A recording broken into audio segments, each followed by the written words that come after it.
On just the first day of that so-called Davos in the Desert conference, Saudi Arabia signaled deals worth roughly $50 billion. That includes about $35 billion of investments in the Saudi-owned oil company Aramco. Some of that comes from U.S.-based oil services companies like Baker Hughes, Halliburton, and Schlumberger. The prominent business leaders who have dropped out include Virgin Group founder Richard Branson, Ford executive chairman Bill Ford, and J.P. Morgan CEO Jamie Dimon. Treasury Secretary Steve Mnuchin also decided not to attend, but he did appear on Saudi state TV with the Crown Prince on Monday. President Trump continues to insist the massive caravan of migrants from Central America could include Middle Eastern terrorists. But in comments yesterday, he admitted there is no proof of that. This morning, the crowd is in the Mexican town of Huixtla. It's nearly 1,100 miles from the U.S. border, about the same mileage as the distance between New York and Orlando, Florida. Adriana Diaz is with the migrants, learning what they hope to accomplish today. Adriana, good morning.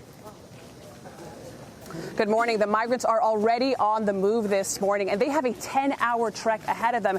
Now, they're walking right now on a highway, and we have our lights out. But if the lights weren't here, it is pitch black out here. They are moving at roughly a pace of 25 miles a day. And at that pace, they're not going to reach the U.S. border until at least mid-December. Now, the young men in this group, of course, will be able to move faster than the women with children. So this group is expected to splinter in the coming weeks.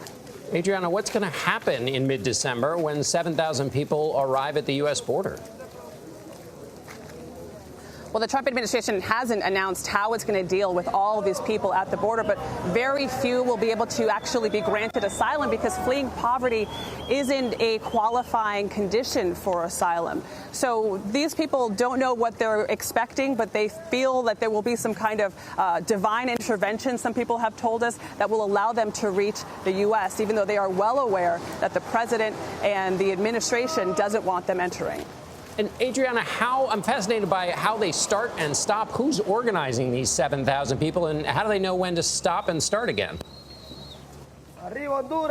Well, the caravan started out organized by grassroots organizations in Honduras, Guatemala, Mexico, and these are migrants themselves. These are people who have told us they are not being paid. They are migrants that also want to get to the U.S.